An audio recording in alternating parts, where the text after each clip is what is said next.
We spent the last 2 years preparing for such world crises in two ways. First, by increasing productivity with the help of the International Rice Research Institute, which you have visited. Second, by increasing demand with bigger incomes and smaller income tax bites. Today, minimum wage earners no longer have to pay income tax. We should have the world food crisis well in hand in the Philippines with the programs we launched, combined with more vigilance over prices and greater severity against price manipulation. In disaster-stricken areas such as Panay, and I understand you will be visiting Iloilo soon, you will see the devastation there. Panay, Romblon, and Masbate, the Department of Social Welfare and Development has a cash for work program. This is part of the 1.7 billion pesos released for relief, recovery, and rehabilitation from Typhoon Frank. But I take this opportunity to thank our Filipinos in the US and Canada because you have been so generously sending over support for our calamity victims. Maraming salamat.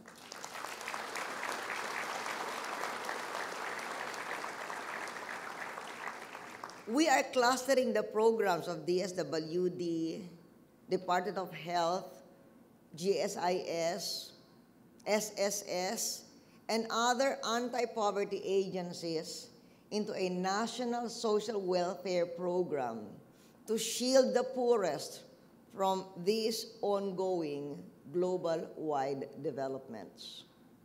But our best response in the longer term to the global commodity crisis is this.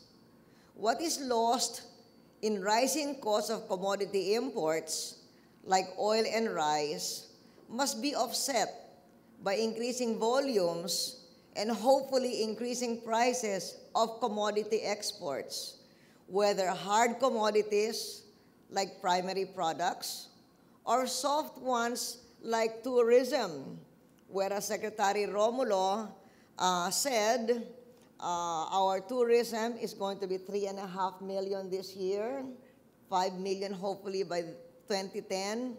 But remember, before our administration started, it was not even 1 million. So it has increased indeed by millions. And we think still is still our number one, still our number one source of tourism, US and Canada. Okay.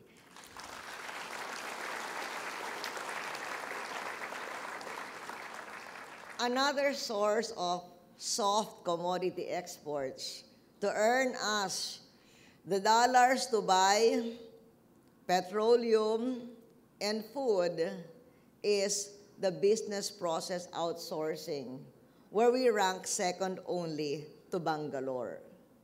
And in all of these means, whether it is disaster response or building up tourism or building up primary exports or building up BPO, we acknowledge the role that the private investment, both domestic and foreign, especially American, makes to our development.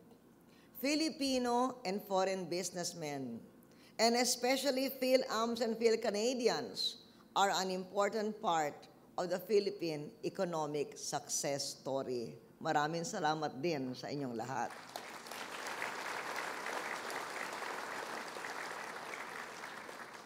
International finance agrees we are making important progress.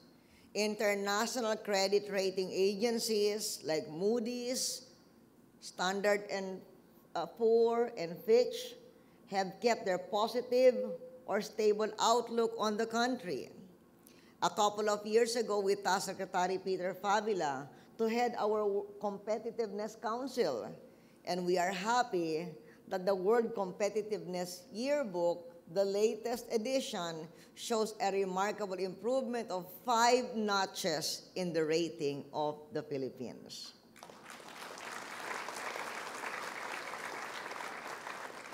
So as you wind up your brief official tour and go on to your post-tour, we hope that you experience firsthand that the Philippines is truly what the credit rating agencies and the competitiveness yearbook say.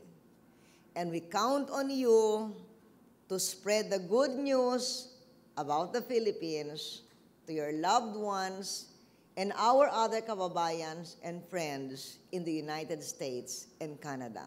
Mabuhay! Welcome muli sa inyong lahat. Maraming salamat. Thank you.